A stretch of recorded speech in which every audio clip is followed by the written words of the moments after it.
Hey everyone, welcome back to Basic Binges on the Nom Talk Network. How's everyone doing? Um, as we like to say here on Basic Binges, good things come to those who wait, and we know that you guys have been waiting for a smidge.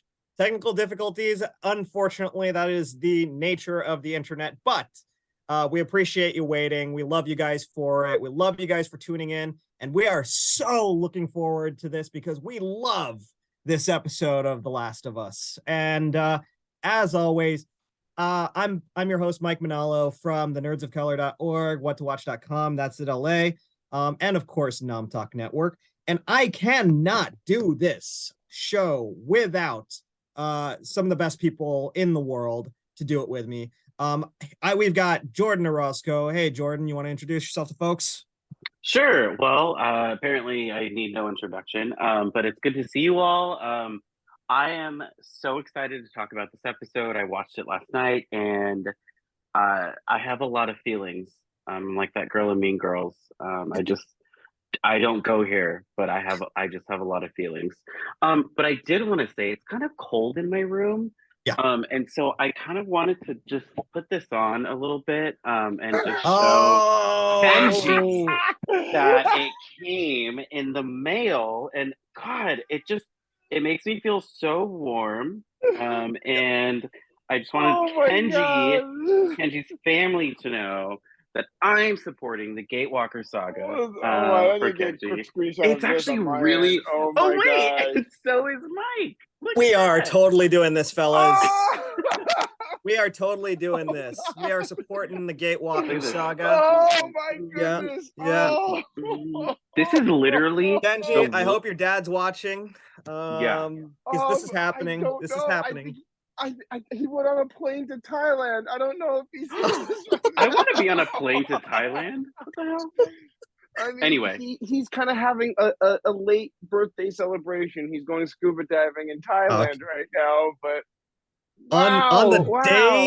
day that we all wore Gatewalker Saga, you know. Oh man, I wonder if my dad's actually tuning in right now because I mean, hold on, let's take a look at the views right now. Who's in the views right now? Like, I actually am on my computer right now. So, oh my God, he's not here. He's not here.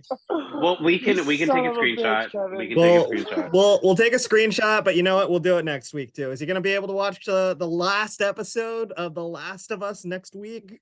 Here's the thing: even if he ends up not watching the episode, I know he'll tune in. And I've been telling him he needs to tune in to the last few episodes. Like, I've been like, you need to be there, and like, of course, last week I wasn't able to, but then but yeah, I've been telling him we need to do it. I've been telling him. So now that I know, I won't send him the screenshots just yet. Then I won't send him the screenshots. Yeah, well, also he can watch us. He can watch us on replay. So, and hey, if Carolyn joins next week and she's got a shirt too. I'm just saying, right. all of us, all of us can do it. Wow. Mm-hmm.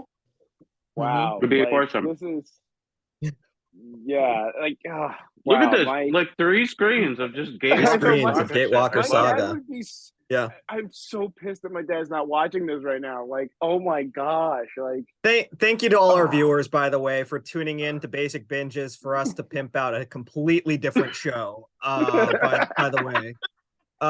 We want to thank you guys for that support. Yeah, we love that. No, Kenji, anything to support you, buddy. This is oh my God, this means the world to us, dude. Like, thank you so much. Wow, like, that just means a lot. Like, I'm overwhelmed. Actually, I don't know what to say. I'm speechless. Thank you so much. This jacket is so warm. And I look good in this. Let's be honest. So thank you. But that's a good looking with shirt. the collar. This is a good. With the collar too. With the collar. Yeah. That's very early 2000s Abercrombie and Fitch shit going on there. That's what I am aiming for sure. Wow, absolutely. You guys look great, dude. You guys look great, especially that hoodie too. Like, that hoodie looks good. It looks nice, man. It's it looks comfy. Warm. It's so warm. Good. Yeah, I love it. Okay, so back to me. So I am obviously enjoying my wonderful little Nom Talk Mai Tai. And I have a wonderful little, I think it's like a chorizo bacon quesadilla from a local little wonderful restaurant called Spanglish. So shout out to my Spanglish peeps. It's like small. It's across the street from the gas station that I usually get gas at, and they're very sweet. And it's locally owned. There's nothing like it around here. And I've already eaten half of it, and it's absolutely delicious. So yes, Dude, I'm gonna try it. Spanglish. We'll pimp out their restaurant too while we're at it. do it. Let's do it. Yes. Spanglish. That actually sounds really good. And in case you guys didn't realize, we've also got Kenji Donville. Kenji, you want to introduce yourself? I'm Kenji. I am also part of the Gatewalker saga, as that was mentioned previously. The Gatewalker saga, part of my dad's Twitch channel over at KD in LA. It's a D&D channel where we've been doing some really cool stuff. The last campaign was actually a lot of fun. The last game we did was really fun. Go check us out. We have I think we have like the last as many episodes as we can archived. Check out the adventure. It's a lot of fun. I play an Eldritch Knight. He's based on The Witcher, but he's also breaks the fourth wall a lot, making pop culture references so everyone thinks he's crazy. So it's fun. Check it out. Very cool. Are you eating or drinking anything? Good old fashioned water, but every now and then you might see me grab a beverage, a Dr. Pepper, perhaps. So sure. Every now and then, but right now I gotta plug the Gatewalker saga right now because we haven't done that so far. We haven't yet at all.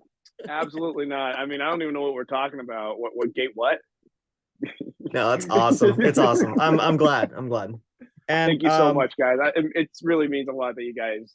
It means a lot, really. It's what we do. It's what we do. You're part of our crew, so we got to do this. And just for the record, I am just drinking on a nice green tea with a little bit of honey in my Wolverine mug, I guess. It's kind of the ultimate design. Anyways, guys, should we get into cordyceps and cannibals and craziness and everything like that? I feel like we got a lot to deconstruct here because last night's episode of The Last of Us was insane. It was dark. It was probably the darkest of the episodes so far. Mm-hmm. In a show that's just pitch black. But it was also incredibly exciting, incredibly heartfelt. There was a lot going on in this episode. And overall reactions. I mean, how much did you guys like this episode? Jordyn, I'll start with you. Overall thoughts, I was not expecting that. Like, I'll just tell you from the jump. And, we already have Joel, who's like, debilitated. He's at the lowest point of, a human, right? And Ellie's basically put in survival mode and trying to, get them food, do all that stuff. And then it kind of accelerates from that point, right? Because you don't know what's going to happen. You don't know what's going on. And I know people that have played the video games are like, oh, this is that part. But for me, the only part that I sort of I stopped at was after Ellie and Joel left the town that Joel's brother was in, and then like that's when I stopped playing the game. It's not that I didn't have a PS4 and like all that stuff, and so seeing this was just like a total surprise for me, and it was just like twists and turns and all that stuff. I do have to give a shout out, and I know you probably were going to mention it later, to Troy Baker, who made a wonderful appearance in this fucking thing. I have had the hugest crush on Troy Baker, and I didn't even know it was Troy Baker. I have had the hugest crush on Troy Baker ever since I've played BioShock Infinite, because he does Booker's voice. And there's a song clip, and I think I found it on YouTube, of like him and the woman that plays Elizabeth singing I forgot what the there are loved ones in the glory, that one. And like it is absolutely beautiful, and that's one of my favorite songs. And I know it's like a remake, but and so Troy Baker, just like, I was like, is that Troy Baker? That's Troy Baker. No, it's not. It's not Troy Baker. It's a random white dude. And then I was like, that's fucking Troy Baker. Holy shit. Yeah, and so it was awesome. But overall reactions, I went through every single stage of the grief process in this entire episode. So Absolutely. And by the way, for those watching, you might be wondering who Troy Baker is. Troy Baker is the original Joel, literally. In the video games, he plays Joel, multi-talented, genius actor. And I'm not saying just a voice actor, because he is a phenomenal voice actor, obviously, but he actually really is, in general, just this very talented, very genius actor. If you get a chance after next week's season finale, I'm not going to tell it to you. I'm not going to tell you to look at it now, but definitely after next week, there is a behind the scenes piece of footage of Troy Baker in the motion capture suit with the actress that plays Marlene in the motion capture suit when they're doing this. And then they full on start doing an opera, and they're just nailing it. They in the middle of filming one of the key scenes from the ending of the game. They are just nailing this operatic thing. Troy Baker can sing, Troy Baker can act, Troy Baker can dance, Troy Baker can voice act. Brilliant, brilliant man. So to have him on the show, not even meeting up with his Last of Us live action counterpart, but just as James, or Buddy Boy, as sorry, I was gonna say Bella, Ellie likes to call him. It's an honor. It's awesome just to see him like that. So he also hosts the Last of Us podcast. That's right. Yes, with the two directors every week after it ends. So definitely, after you watch, basic binges, go there for a more amateurish podcast about the show from people who know less about the show than we do. No, I'm kidding. I'm oh my God, we're so pro. We're so pro. Check Neil the wardrobe. Druckmann, who's that guy? Like, I bet that guy doesn't even have a resume. I bet that guy doesn't even have a resume. Yeah. Jeez. He's never even picked up a camera. Kenji, overall thoughts of the episode? Probably a bad time. I asked right as you bit into something. Sorry about that. It's one of these. So I'm brought to mention. I'm chewing on these Haribo sour streamers. So nice. I'm really glad it's that and not like caramel or something like that, like dulce de leche that you're just like, oh God, no. yeah. No. Peanut butter. So yeah. I thought this episode was great.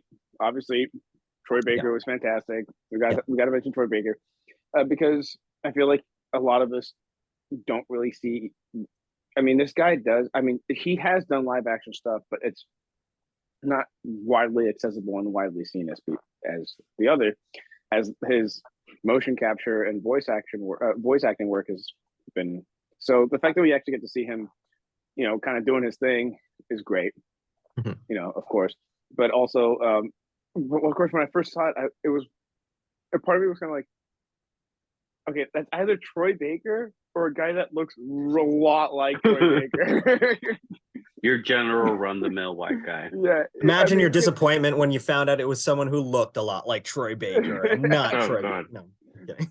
I'm not gonna lie though, I went through the entire episode, just every episode, the entire episode, just waiting like, okay, I'm gonna wait until the credits until I find out it's Troy Baker. Like I just kept like thinking that the entire time. I was like, it kind of sounds like Joel too. I waited until the credits. Like I waited. I didn't look it up. I waited, but no, I thought it was so well done. And he did great. The fact that it also picks up kind of where we last saw Joel too. Was just great. Kind of.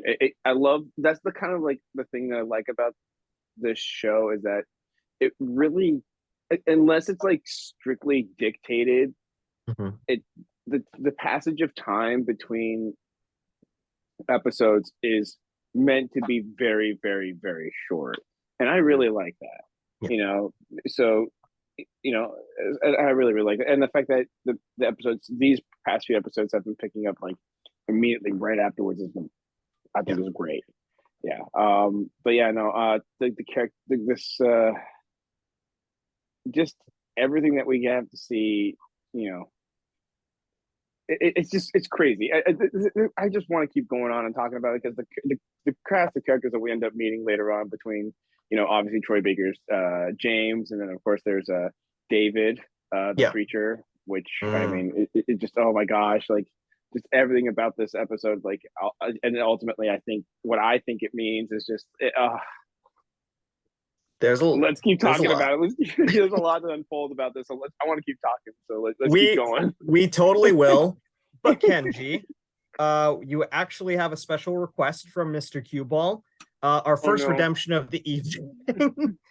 300 points for You're So Punny, and he hand selected you because he knows you're a master at puns. So let's you got a pun for us in there?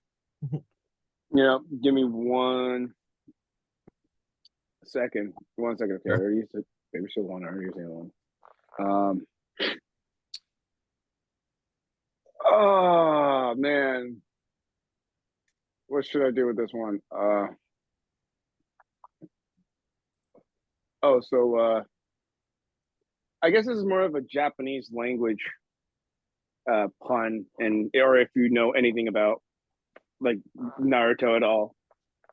So Uchiha Sasuke is walking around the village one day, and someone walks up to him and goes, "You're Uchiha, right? Big fan." Now, the Japanese language, Uchiha actually means fan. Oh, which is what Sasuke's like house symbol is one of these. Uchiha. Got it. Okay, that works. I love it. That works. I like it. All right. Oh no. Well played. Oh, my family watches the show. Cue Ball loved it, by the way. Cue Ball loved it. He's got the emojis with the laugh crying, I mean, yeah. Props. All right. Hopefully you're he said he's a big fan. Oh my god. Wow. Slow burn. That was, you know what? It's better than nothing. Yeah, it was good. That was good. Kenji, that was really good. Yeah, it was good. Cue Ball loved it. It's a bilingual joke. It's a bilingual joke. You have to speak Japanese to get it. I'm sorry. Big J Dub also loved it, said big fan, and then Boruto is legit burrito. I think that might be a Naruto thing. And it was great, Kenji. Cue Ball loved it. He commented literally. Yeah.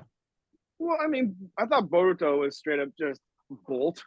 Like, that's why I like the name for Boruto. Like, if you actually look at the Japanese title for it, like the little dots that you use to make a character go buh or duh or anything. Anyways, a hard consonant. Those ones they're actually the shape of bolts. That's why I was like, and Naruto straight up, Uzumaki Naruto literally means the spiral of a fish cake, like the ones that you get in your ramen. Yeah. Oh yeah. Yeah. So okay. So Boruto's name literally means spiral of a bolt. Okay. All right. But anyways, back to what we're talking about. We do have to deconstruct a lot. So we do meet up with Joel and Ellie. Joel's not doing too good. Ellie is really doing her best to try and keep him alive, which is really sweet when you guys think about it. Like this relationship, how much she loves Joel, all of the effort that she's putting in to just keeping him alive. She, the people who were wondering what the point of the Left Behind episode was, it's really Ellie's state of mind, in terms of whether or not she has the opportunity to leave him behind, but she doesn't leave him behind because that's the last person left in her life that she loves. And we see that with all of the effort that she's putting into trying to keep him alive, feeding him, trying to at least keep him hydrated, all of that. And she goes hunting, and we're intercutting between that and a town called Silver Lake, which is actually a resort. We find out, a fake town, and a man giving a sermon talking about the book of Revelations, and really a distraught young girl named Hannah, which, by the way, I found out today thanks to, I think, a video from New Rock Stars. Hannah actually translates to grace, I think, in Hebrew. And basically crying over the death of her father and wondering when they can bury him, at which David says, "Oh, the ground's too frozen for us to bury him right now." And she's like, "But, whatever, we know what we actually find out what he's really doing with these guys."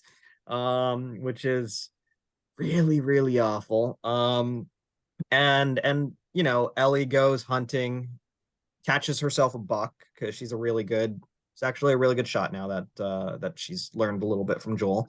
And that's they happen across the buck that she shot, and they try and take it, but she, of course, being Ellie, just raises a gun to them and threatens to put one right between their eyes. And it's just it ends up just being this really tense meet cute between her and David and James, aka Troy Baker, where she demands penicillin in exchange for half the deer. I'm gonna stop there and just ask you guys your thoughts on the introduction to David, in the introduction to Silver Lake, and basically everything going on with Ellie and Joel at this time. Thoughts on all of this, and how you guys took to it, what you guys thought about it. Oh, well, I'll go first. I think this episode, the way that it starts off, the way that it kind of presents the character of David, where obviously we already, first of all, I don't know who the actor is who portrays him. It really sucks that we're all about like, oh my gosh, Troy Baker, when like the guy who's playing David is acting his ass off, and they're like, and we haven't learned your name. I'm sorry, what's your name again? it's like that awkward morning. It's like that awkward moment at the party where like you're talking about how awesome everybody else is, but then you can't remember this one person's name. You remember everybody else's name, but this one person's name. He is an actor named Scott Shepherd. Scott Shepherd, thank you. Yeah. He's been in a few things. He was in Dark Phoenix, but no one would know that because no one watched that. And he was. I did, but I still don't remember it. Excuse you. I was pretty sedated when I watched Dark Phoenix. So that's how you should watch Dark Phoenix. That's the right way to watch Dark Phoenix. But he played Jean Grey's dad, anyways. But yeah, he character actor did a phenomenal goddamn job as David. But Scott Shepherd, yeah. He did it. Scott Shepherd. The way that he's introduced, like we as an audience, we're already like, we see like a man who's obviously clearly having a hard time leading a very hesitant community. But you seem like he seems like a man of faith, but the way that he portrays him, like already you kind of feel like something's kind of off. Yeah. About all of it. Like just with that statement, even before he says the statement, the ground is too frozen. Mm-hmm. Like there's something a little bit off about everything. And I love the way that just how cunning this character is ultimately, and just how ultimately we end up finding out just how fucked up he is. But like he like how complex this character is so great. And obviously, if you've played the games, you recognize David. Of course, Jordyn, you didn't get to get past this portion, but like Mike, you and I, we both know that we recognize David from the series. But yeah, just I very much prefer this portrayal of him so much more than, don't get me wrong, the performance in the game is great, but there's something, I think it's just the idea of there's a layer of just the fact that it's tangible, like it's actual people is what makes it so much more compelling, I think. Yep. But yes. Yeah. Mike would like to point out that Big J Dub has redeemed third person for 300 points. So for the next 5 minutes, I believe, Jordyn, Mike, and Kenji will be talking in third person for for a little bit. Mike would like to point out that, interestingly enough, David in the game is played by Nolan North, who many of folks will recognize as the other co-lead, or the other lead in most of Naughty Dog's big franchise games. Mr. God, why am I forgetting Nathan Drake's name? Nathan Drake, yeah, in the Uncharted. Yeah, so wait, I believe Nolan North is Nathan Drake, right? Yeah, that's right. Okay, yeah. So Mike believes it's Nathan Drake. Anyways, and Nolan North. But Nolan North is David in the games. In the show, it's Scott Shepherd. And Mike thought actually Scott Shepherd might have given a much creepier, more subtle performance as well. So it's really interesting seeing that performance and having, you know, Scott Shepherd kind of reenact a character that is arguably creepier than any clicker or bloater that the Nom Talk network has seen so far. Jordyn, thoughts on, Mike would like to know your thoughts on this setup, this first half of the episode. So here we go. This is the worst freaking thing that Jordyn hates. So yeah, Jordyn knew something was way off when we first get introduced to David. And Jordyn was sitting there and was like, whenever you introduce somebody that has to do with some religion or anything in any series that has to do with this, right? And this was the same thing in Walking Dead. It was the same thing in a lot of other zombie films that Jordyn has seen. There's always something off and so Jordyn's immediate reaction to David was like, I don't believe that. Like, something's going on. And so throughout the entire episode, it was, you know, not surprising to me at the sort of when the veil was lifted and everything was sort of, you know, when everything came to light, you know, and all that stuff, Jordyn was not surprised, but I was still disgusted by everything, right? Like, and you know, there's times that you would think that in these moments that, like, yeah, there's going to be these types of people, but they're going to be far and few, that you don't necessarily, or you won't necessarily encounter them. But in this, right, like in sort of like a moment of dire need, Ellie and Ellie specifically encounters this, right, and has to deal with this by herself because Joel's down for the count. Like, he doesn't know what's going on. Ellie doesn't know how to give him antibiotics that clearly they've traded, right? And I think that, you know, obviously it worked, right, in the end. And obviously that, you know, we'll talk about the latter half of the episode later. But, you know, Jordyn was really sort of turned off by, like, the introduction to David and definitely James, even though it was Troy Baker. And Jordyn was like, it's Troy Baker. Hey, hey, Booker, what's going on? Oh, you're bad. Okay. But still, hey, you know what I mean? And so it was definitely something that, like I said, wasn't surprising. Well, like Jordyn said, wasn't surprising, but at the end of the day, still was extremely impactful. And I think Kenji's right, that, you know, he added some type of creep factor that Jordyn wouldn't have been sort of exposed to if it was in the video game, that you kind of can't, like, get from it, that you would get from sort of doing a live action interpretation of the video game. And I definitely was creeped out. I was like, this fucker. So yeah. Mike is quite impressed with the way that The Last of Us as a show really handles these thematic ideas of faith and, you know, kind of blindly following these sorts of faith, you know, moments of faith, I guess, from leaders who really aren't meant to be leaders. I think leadership is actually another big theme running through the show.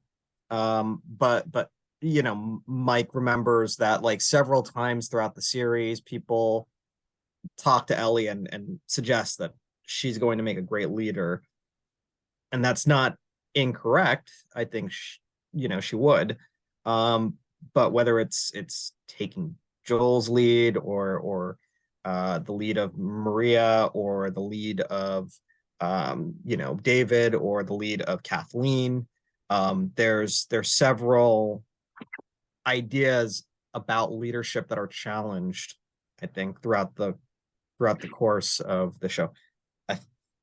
I feel like I've said Mike has felt like he has said I too many times through that statement, but we're clear. Okay, great. So it's good. Good. Sorry, we're guys. clear. Sometimes when we get dealt punishments, I will try and spin as much as possible and use up time as much as possible so that we can clear it. But that being said, sorry for if I slipped several times and said I or me or anything like that through the duration of chatting. You're fired. Yes, probably. No, because I said I like 3 times in my thing, and yeah, it's all good. So. It's hard, you guys. It's hard doing third person. I don't know how the which is why I hate that. So when somebody does that, I have a personal vendetta. So who are you? Big JW91. Reveal yourself, Revelio. Because man. Yes. We got to watch out for that one for sure. That being said, we get to the next bit of the episode where Ellie sits down with David. And to me, this is kind of the creepiest scene possibly in a show, in an episode with so many creepy moments, because he's sitting by the fire and he's talking about how he found God after the apocalypse, and she's starting to let her guard down a little bit because he seems on the level. I was a teacher and I found God and everything happens for a reason. And then he goes, and this is a creepy ass moment in the game too, where he goes, for example, we had a party of 4 people going out scavenging. Only 3 came back because one of them was killed by a crazy man. He was traveling with a little girl, and he at that moment that he knows who they are and that he's planning something. And even when James, who probably takes, I'm not going to say it's a rational reaction, but it's understandable for someone to want to shoot Ellie if he wants revenge, so therefore less scary. James is taking arms against Ellie. David says, put your guns down. And then David lets her go. And to me, I think that's even creepier than if somebody had guns on her, because that he's got plans for her later. So he lets her go. They give her the penicillin. She runs home. She injects Joel. Thank God, Joel, it ends up working. But not before they start to hunt her down and they track her down. They try and find where she is and where Joel is. And she knows that they're after her, so she tries to lead them away. And she gives Joel a knife. And she's like, just defend yourself. You got to stand up. You got to wake up. You got to defend yourself because I'm going to try and lead them away if anyone comes down here. You have to try and kill them. And unfortunately, they shoot Ellie's horse, the horse that Tommy gave them, which is kind of sad and sucky for the horse. And it knocks Ellie out, and they kidnap her and take her back to Silver Lake. Just as people are starting to invade Joel's house. Joel wakes up. Joel is able to defend himself. I'm going to stop there, and I want to know what you guys thought of where Joel's at once he starts defending himself and the consequences thereafter, as well as kind of the interaction, the big scene really between David and Ellie, where he kind of reveals to her his intentions and stuff. Jordyn, I'd love to start with you. What are your thoughts? Yeah, so when this happened, I was like, shit, like one of 2 things is going to happen. Like Joel's going to die for some odd reason, or some miracle is going to happen. And neither of those things happen, right? Like basically Ellie gets taken away, but Joel basically ends up, waking up. And I think at this point for him, it was a paternal instinct, right? Where he's just like, no. He's like, no, this is going to happen. So, we get that scene where he's torturing the 2 people and he's like, nah, like, you're gonna tell me where she's at, or I'm gonna fuck you up. And then he fucks them both up, right? Like, and then it happens. And this was a really like harrowing scene because David's like, find her, like we know where she's, like, get her, right, basically. And at this point she's injected Joel twice with antibiotics, and apparently he's fine but not fine, right? So he's in like a super weakened state. But eventually he sort of finds out where she's at, and um it was definitely like one of those things where I was like, okay, there's hope, but also she just got taken away by this dude who's definitely suspicious, right? Like, who is saying all this weird shit, and I hadn't connected the dots yet. Like, I had not like been like, oh, not only is he pedo, but he's like a fucking like lunatic, and they eat people, right? Like, I hadn't made those connections yet. And so I'm sitting here like, shit, like, what are they gonna do with her, right? And so I sort of appreciated, and I was glad that Joel was doing what he was doing, right? Yeah. To find out where Ellie was. So Yeah. I'm gonna stop really quickly and tell everyone hydrate, cue ball redeemed. So cheers, guys. Yep. All right. Now, given that break, Kenji, thoughts on all of that, and also on what Jordyn kind of said. So Jordyn ended up saying the reveal about David just a second ago. I don't know if anybody caught it. Just the fact that he was I don't want us to get flagged for saying it, so we'll just say he's a pedestrian. He's a pedestrian. Yeah. He's a pedestrian file. He's a he's so in that moment where he mentions like how you mentioned, like, Dave James Troy Baker shoots the horse and knocks out Ellie, and in that moment he actually goes up to her and he goes to shoot her. Mhm. Now, but now for us as the viewers, at first glance you think like, oh, he's doing this because like he just wants revenge. He shot Alec.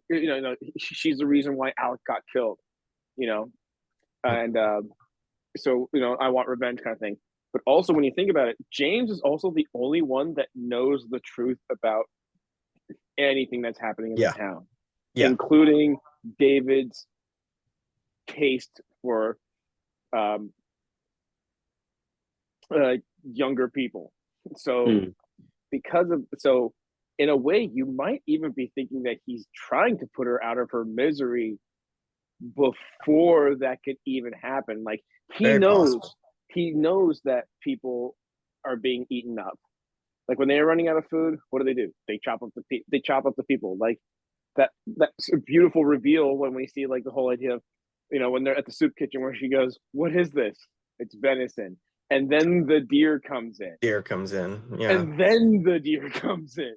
Like, that reveal, like that's just like, it's so phenomenal, and I just so well, first of all, well written, for one thing, and just so in that sense, like, I feel like I'm wondering, like, there's like just the fact that he knows that he's the one who knows that much, and also just how Joel, he I kind of feel like if it was any other situation, he'd probably be like, if somebody came in, he'd be like, whatever, take me, I don't care. But just the fact that there's now this bond that he's created with Ellie, there's like that. As far as he's concerned, Ellie is, as we see, very capable. Yeah. She's very capable on her own. She's very much capable. But she also very much relies on Joel in a way too. And also Joel even thinks about, like, he doesn't even consider that she's capable of protecting herself. So he's basically like in that mindset of, if I'm not there, who's going to? So there's like that moment of where it's hilarious because they talk about it in the podcast for the show. Joel's only at 10%, and yet he completely decimates two guys that are at 100. Yep. That's true. And then he has a torture scene that even Liam Neeson would be like, "Wow, Yeah. I'm impressed. That's quite the torture scene. Quite the kneecapper."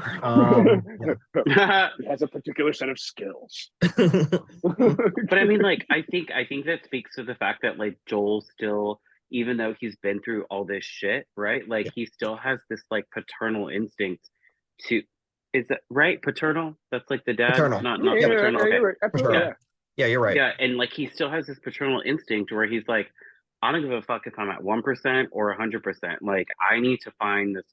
I need to protect the person that clearly I care for. Clearly I, that can defend herself, but at the same time is still a girl, right? Like it's still in a world that like she shouldn't be in. And so I think like at this point I was like sitting there and I was like, fuck yes, because I'm like, this is exactly what I'd be doing. Like even if it was for somebody that wasn't my blood or wasn't my kin, right? Like you would do anything for an individual or somebody that you care for, essentially, right?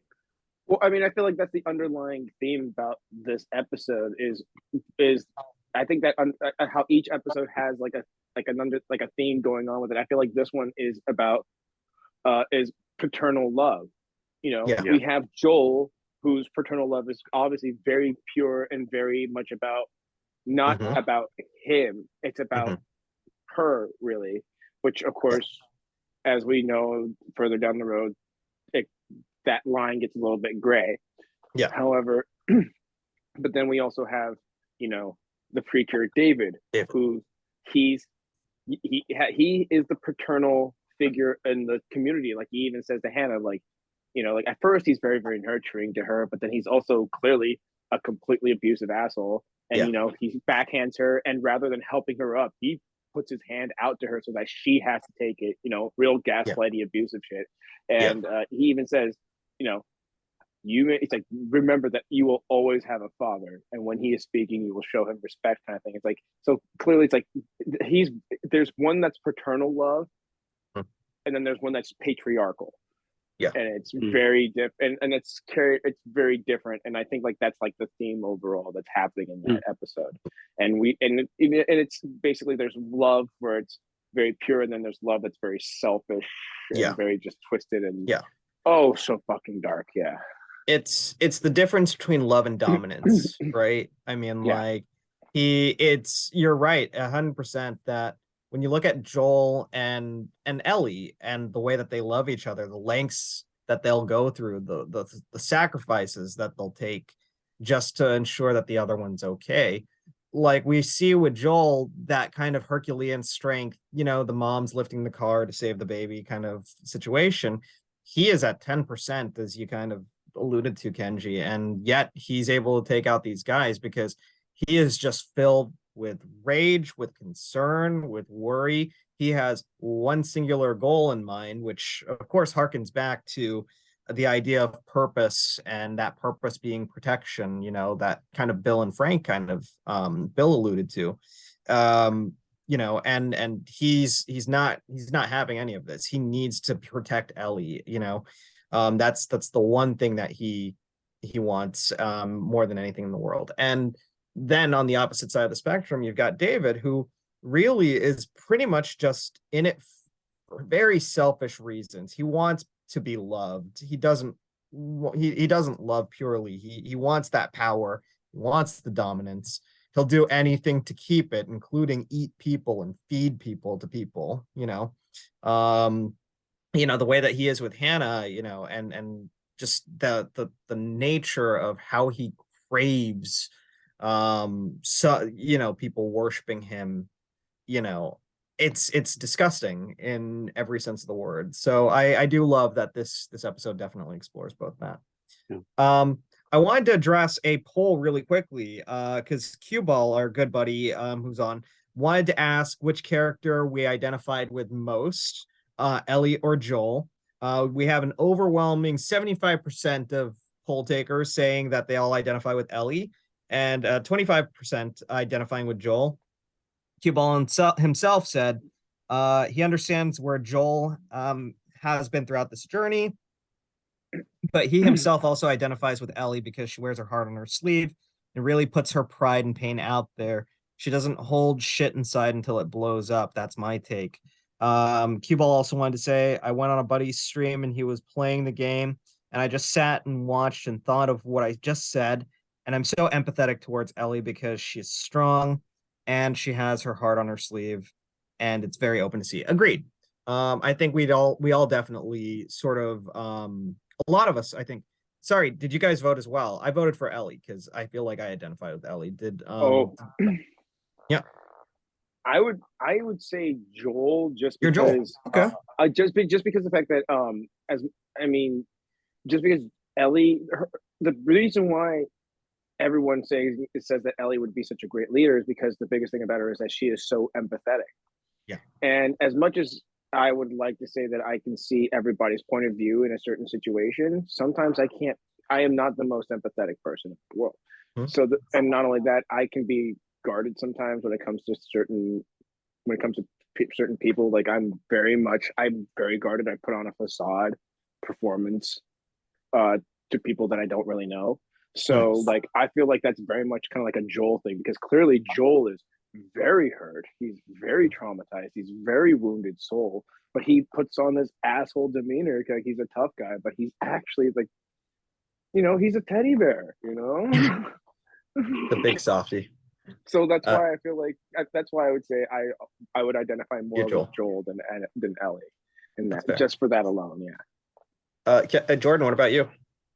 I voted for Ellie only because, I think to Kenji's point, I'm a super empathetic person just in general, and so I tend to trust my gut more with feelings, actions, and decisions rather than relying on like what I've already known about people, because people's ability to make decisions and people's ability to change often is a source of change in itself, right?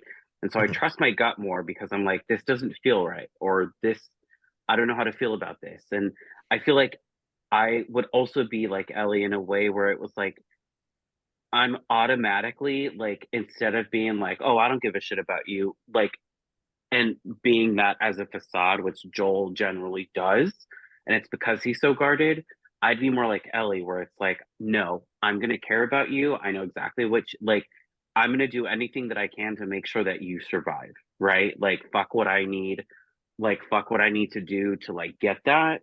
I'm gonna be able to do that for anybody in this sort of situation. And so that's why I feel like, when we see sort of Ellie hunting and like being like, no, fuck you, like all this stuff. And then even so, like trying to play into people's emotions and then biting their fucking hand, right? Like to like do that, right? And then use the fact that like she's immune or whatever to do that. I could totally see myself doing that to just make sure that the people I love are safe. Yeah, I agree. In terms of Ellie being very empathetic, I agree with that. I feel like sometimes I'm like that as well. The reason I voted for Ellie, it's kind of, forgive me, this is going to sound incredibly cynical. So Ellie, I feel like starts out her journey very optimistic, and as her journey continues, she starts to become a little bit more world weary and cynical. And I feel like that's how, where I'm at today at 36, I was really optimistic in my youth, like very much so. And then as life and as circumstances and as things happened, I've grown a lot more cynical and a lot darker. And I feel like I do have a tendency sometimes to bottle things up. I think that that's kind of a Joelish sort of trait. But then I also have a tendency, I think, to really end up after things get bottled up, just like kind of explode, not in a cleaver crazy explosion, but like just overall. But yeah, Ellie I felt like was it's a journey that I felt like it was more familiar with in my life than Joel's. Interestingly enough, I feel like Joel's the opposite, right? He's the cynic and the pessimist that has seen it all, that it's sick of the death of the world and has enough shit from everybody. But then this girl comes along and starts to break his walls down. And as you mentioned, Kenji, you kind of put it very well. He's a big soft teddy bear. We all love Joel. Big J Dub also agrees he's a teddy bear too, or she. They're a teddy bear. Sorry, I'm not entirely sure who's behind the big J Dub, but they're a teddy bear. I think Nom Talk Network put I'm a badger. And then Cue Ball said I'm a freaking wolf. So yeah, I love it. I love it. We're all animals, guys. I'm like, when did we become animals? What's going on here? I'm not sure. As long as no one's a deer, that's fine. As long as no one's a deer. As long as no one's a deer that gets shot and eaten by cannibals, that's fine.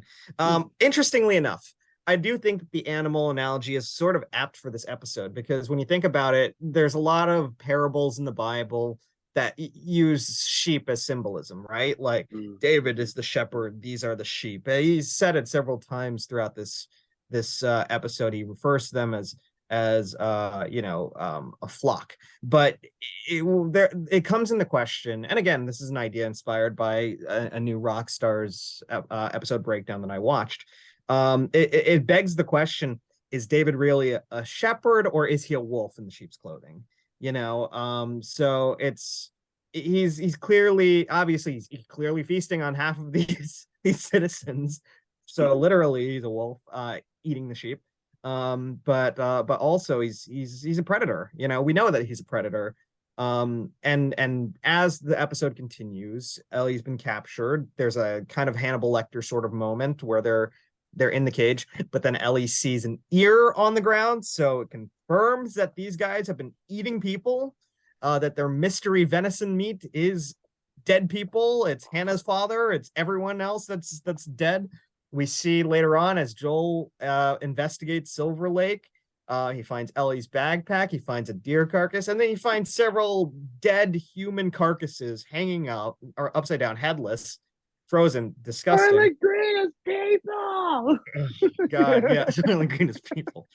And then, worst of all, I think most sickening of all, David's trying to relate to Ellie. Oh, you're like me. Oh, we'll let Joel go. Oh, join me, and together we'll rule all of Silver Lake.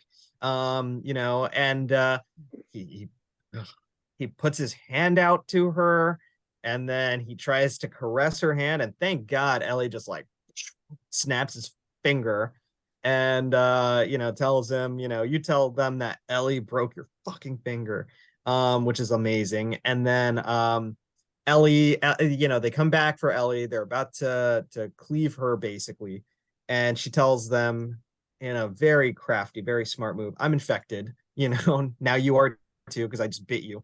And David starts to freak out, but she uses that time wisely to take the cleaver, which is right next to her head, and to kill original Joel. Sorry, Troy Baker. And Troy Baker's just bleeding out like to death.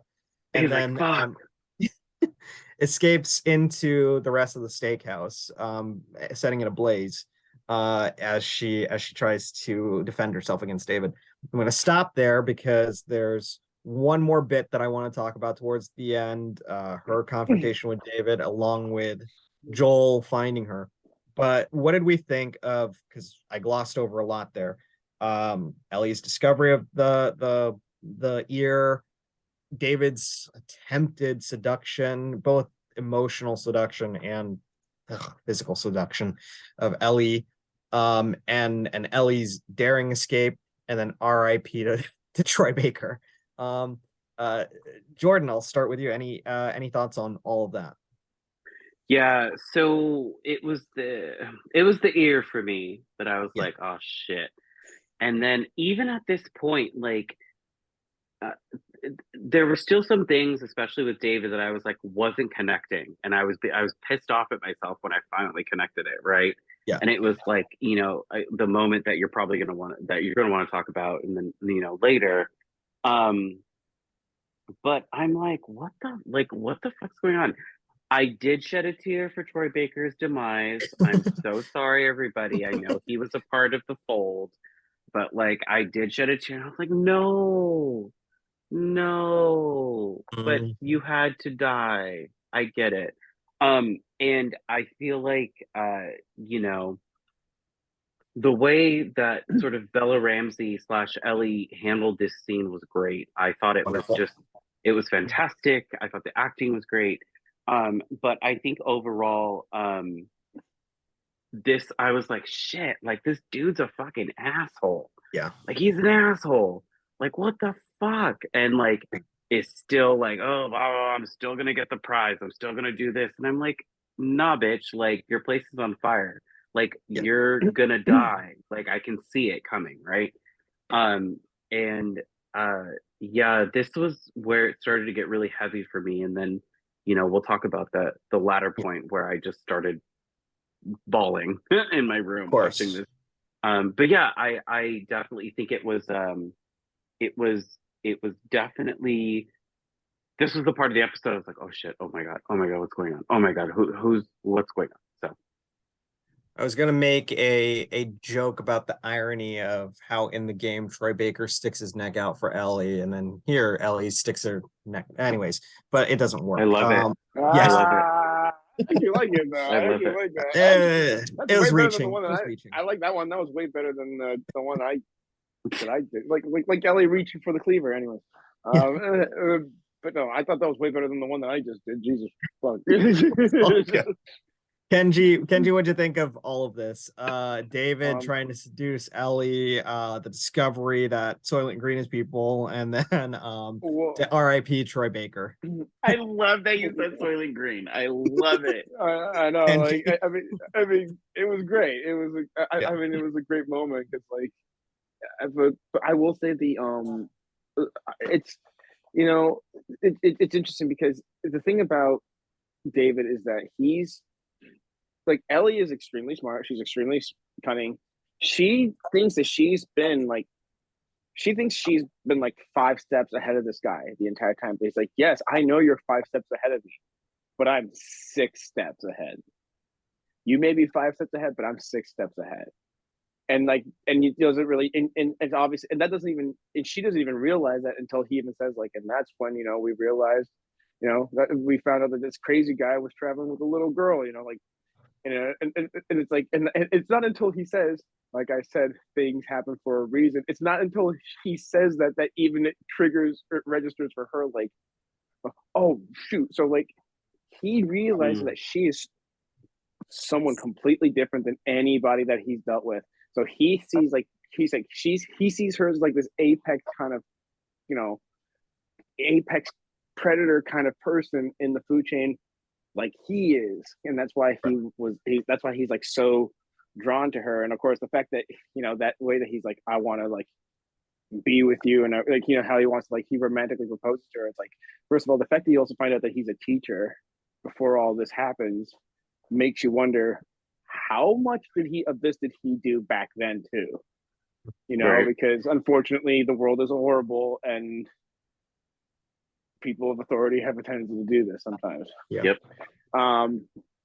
But I also love that this entire episode, it kind of is the first time that we see that there is real consequence to Joel and Ellie's actions in all of these episodes. Like, we thought that there was just these 3 rando Joe Schmoes of that 4, I guess, because there are 4 people that they ultimately got sent out. So yeah. These 4 rando Joe Schmoes, one of them gets killed by Joel, and you're just like, oh, and you'll never have to see them again. But no, it's like we found out they all have a name: James, Marco, Alec. Like they all had names, and because of that, and it's like, and not only that, it's like not only do these are all people. Not only are these all people, but these are people who ultimately they are real people, and there are real consequences to the things that you do. And obviously, for those of us who know anything about Last of Us Part 2, we see that this is kind of a bit of a foreshadowing to the ultimate events that end up happening in that game. So Yeah, I'm really excited You nailed how this is like a very subtle way of like kind of like letting us dip our toes into that Yep. well of Yep. this is gonna be a thing that's gonna be happening, guys. So Bingo. yeah. The idea of consequences, it's a theme that resonates throughout this entire series. Um, Definitely something that I think we're going to be talking about in the future for sure. We should definitely get to the final bit of this episode. Ellie and David are based. David is hunting Ellie around the restaurant. In the game, by the way, this is pretty cool because you are stealthily trying to navigate around the booths while the restaurant is on fire. And you have to go up to David every 5 seconds when he's not looking and then like shank him a little bit and then go away. Yeah. And they play it out really creepy, really well here. There ends up being this cathartic moment where Ellie is able to get the upper hand over David, reaching for the cleaver as he's trying to, attack her. And she just cleaves away at him, thank God. And she's crying, and blood is splattering everywhere. And it's this traumatic experience that is going to stay with her and haunt her for the rest of her life, all unleashed in a single moment of rage and fear right then and there. And she saves herself essentially, as she does in the game. She saves herself. Everyone who played the game, I think, was expecting, because you're playing as Ellie at this point in the game, you were expecting that the narrative was going to shift and you were going to play as Joel and rescue her. Because Joel does actually have moments where he's around Silver Lake and he's shooting people from afar and everything. But you are playing as Ellie in this one, and Ellie saves herself. And thank God Joel finds her, and this to me is probably one of the most iconic scenes from the game, especially for me. Ellie's freaking out and obviously completely traumatized by everything that just happened. And Joel just grabs her and holds her close and hugs her like she was Sarah almost, and says, "It's okay, baby girl. I've got you, baby girl." And just like the pet name that he said for his own daughter. And it is probably one of the pinnacle of Joel's character development in this game, personified in a single scene. So I know, Jordyn, you had a lot to say about this. What'd you think about this ending, that moment with Joel, Ellie's unleashing of rage and fury and fear on David's face with a cleaver, all of it? Thoughts? Yeah, Pedro Pascal saying baby girl just got me. I don't know what it was. I was like, I know this is like a hallmark moment for y'all, but I'm like, hey Pedro Pascal, you can call me baby girl. But to be fair, Yeah. when he said that, that's when I really started to cry, because I was like, shit, like all he's trying to do is comfort this girl who he knows and he sees, right? Because she's covered in blood, like Right. has been through fucking hell. And she's just like, and then it's the fact that Ellie just blanked out and you could see it and you're like, fuck, like fucking fuck, right? Yeah. I think, a lot of this, it was actually producer staff and then my best friend who they watch, The Last of Us. I said, hey, there's some SA triggers here. So if you have some of those things, like just be aware that this is something, because this episode, but this whole entire series deals with a lot, right? Like, but this can be very triggering for people that have dealt with something like this. And that's when I made the connection. And I hate to say it, right? But I was like, you need to die. You need to die. And it was poetic justice that Ellie got the cleaver and just hacked him to death. And I didn't care. I was like, fuck yeah. You Yeah. need to do what you need to do to get out of there. And then she did. And then, you think that like she doesn't know what's going on. She's traumatized. She's going through like all of this trauma in her head. And then Joel grabs her and then she's like instinctively just like, get away from me. And then he's like, no. And then he was like, I got you, baby. And she's like, and you can kind of see her just sort of relax, and then but then she collapses into herself, and then she's like blank, and I'm like, fuck, like this is too much to unpack in this entire episode. Like this is way too much, right? Because anybody that's ever been through any type of trauma, like, and has had that reaction or worse, or any type of sort of traumatic reaction to something that happens, you're like, I don't know how to process that, right? Because you're like, you're reliving it, right? Like you're doing that.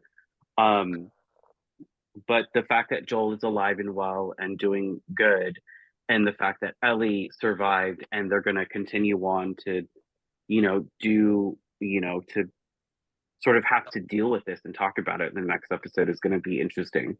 But yeah, it was definitely an emotional roller coaster, and yeah, this was one of the episodes. This was literally the like I bawled at episode 3, right? Because I was like, oh my god, like fuck. But this one, I was like, this one hit a new level for me that is gonna definitely stick with me for this entire series. So I think and yes, absolutely. Not even just this season, right? But the entire series as a whole, I think. The repercussions of this moment, I think, are definitely going to radiate.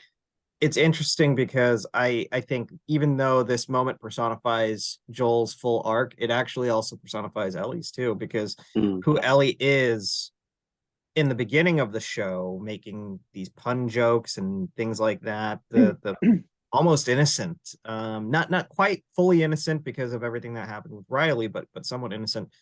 It it's changed immediately after this episode, after that moment with the cleaver. And it for the worst, in my opinion, because she's now, that violent spirit and that violent streak, that innocence is lost in that moment, I think. And it's really one of the most haunting things ever. Kenji, what are your thoughts on this ending, on Ellie, on Joel, on David's death, all of that? Well, in the game,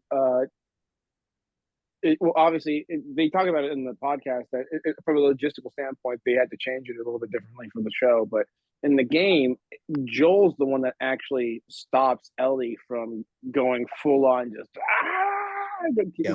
he actually steps in.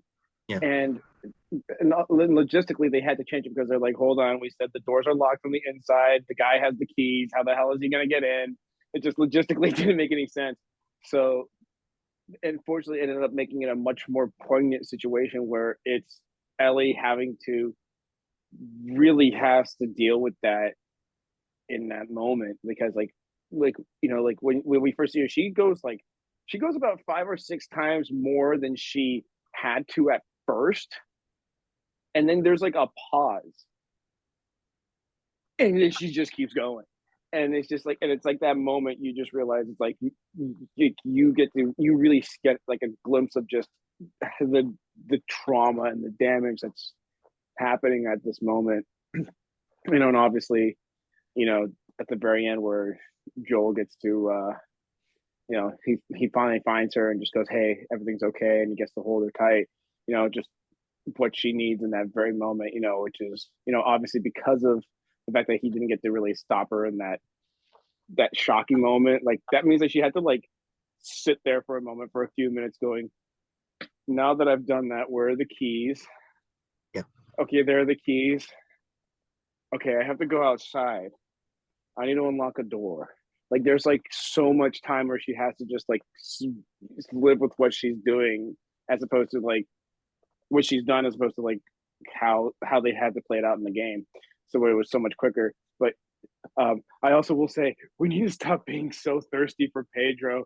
Like he's someone tried to read him the thirsty quotes to him, and he was like really like uncomfortable about it.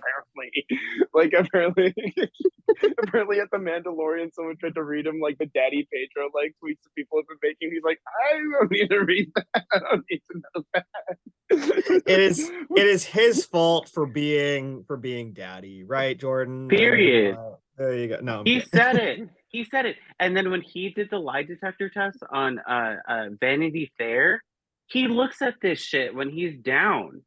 Like he was like the person asked him and was like, "Do you look at Pedro Pascal fan accounts when you're feeling down?" And he goes, Yes, I do. And I'm like, so it's your fault, bitch. Like, you don't get to complain. You don't get to be like bashful. Like, I get it, you're human, Well, but at the same time, you feed into this. Like, I, you. I feel like we're saying, well, what was he wearing? What was he wearing? What was Pedro wearing? Well, it's his fault because what was Pedro No, wearing? I Like, that's I, what, totally get it. Yeah, yeah. totally get It's it. one Yeah. thing. It's one thing for it to be like that, but then it's another for him to be like, I'm daddy. I will be your slutty daddy. Okay. Okay, you're giving the girls and the gays what they want. okay. Look at Okay. him. Look at him, audience. Look at him. He's right here. His face is here. No, I'm kidding. I'm still about original Joel. Troy Baker, love you, but this face, I mean, I yeah. will say that like it sucks that we don't really get to recognize Troy so more as Joel because clearly when they made the character model, clearly the character model is obviously for those of you who don't know, they literally take like 5 different faces usually, and Yeah. they go, okay, we really like the eyes from this guy, we really like the nose from this guy, and we like the jawline from this guy, and the lips from this guy, and the ears from another dude, and we have the acids for hair from another guy, so we'll just throw Yeah. this all in together. Yeah. Like that's how they make a lot of these facial characters. But yeah, I would say like it's so like that's why like if you were wondering like why doesn't James look exactly like the guy? Well, that's why.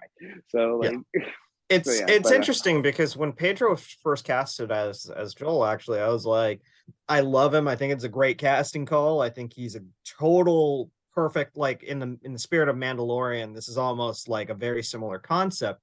It works very, very well to have him play that character. But I will say he looked nothing like Joel and the Joel that I thought in my head, especially the video game version, the Troy Baker version. I think Troy Baker actually looked a little bit more like Joel than and Pedro Pascal, which of course, not to get on my soapbox, but I do wish that voice actors would get a little bit more opportunity to portray their live action counterparts sometimes, because I know that this industry can tend to be biased and they'll cast A-list stars to portray these characters when the voice actors could do just as good, if not even better of a job portraying the characters that they knew and they loved, like the actress that plays God, not Tess, not Maria, help me somebody, Marlene, the actress that plays Marlene.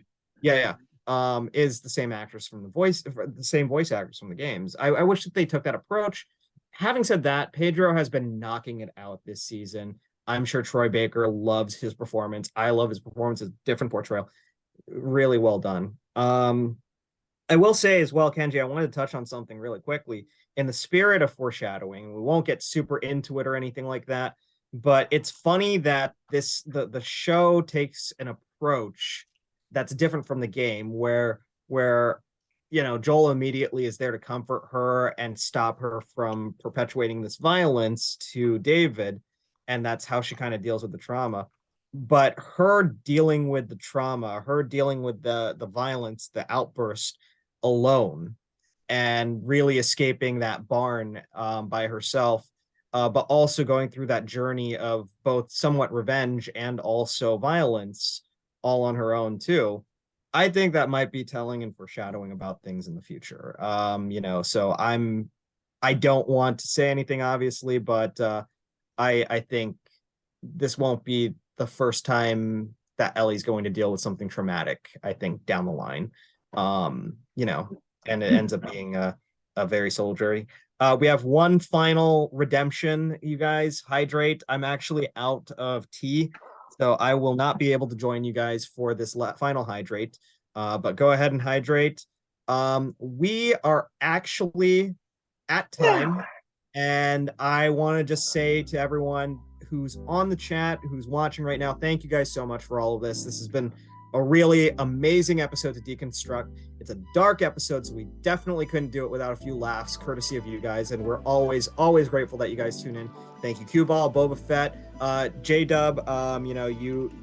It was just great chatting with you. Hopefully you guys can join us for next week, because next week, you guys, it's bittersweet. It is our final episode of the season. I know that we'll be back for Who knows when that's going to be? Probably 2 years, the way HBO kind of puts out seasons. But that being said, we hope you all can join us. Doing this is such a wonderful opportunity for us and celebration for us, and let's celebrate this amazing show by bringing it out with a bang. Join us next Monday for the final episode of season 1 of The Last of Us. Until then, Jordyn Orozco, where can everyone find you? Instagram, CityStar13. Follow me. Watch my stories. Do all that. Do all the things. Yeah. Do all the things. That's all I got. That's all I got. All the things. No. City of Stars 13. Everybody follow Jordyn. He is awesome. His stories are the best. And he's just, if you like how fun, how witty, and how brilliant he is on this podcast, imagine that 24/7 on Instagram, guys. That's what he's doing. So always wonderful to have you, Jordyn. Kenji, our good buddy, where can everyone find you? You can find me on Instagram and TikTok at Kenjinator. You can also find me on Twitch at the Kenjinator. And on Sundays, I'm not sure about this Sunday because I think my dad might be scuba diving in Thailand. I'm not exactly sure what's going on. But usually on Sundays, the Gatewalker Saga, check us out. His Twitch channel is at KD in LA, where we have a Dungeons and Dragons campaign. Sundays, 1 p.m. to 3 p.m. Pacific Standard Time. Check it out. Awesome. And as always, I've been your host, Mike Manalo. Definitely catch me at TidyBullBoy182 on Twitter and Instagram, but also on the Nerds of Color and whattowatch.com, and that's at LA. Always a pleasure to have you guys. Thank you for tuning in, and we'll see you for one final episode next week, guys. Thank you so much for tuning into Basic Binges. See you guys soon.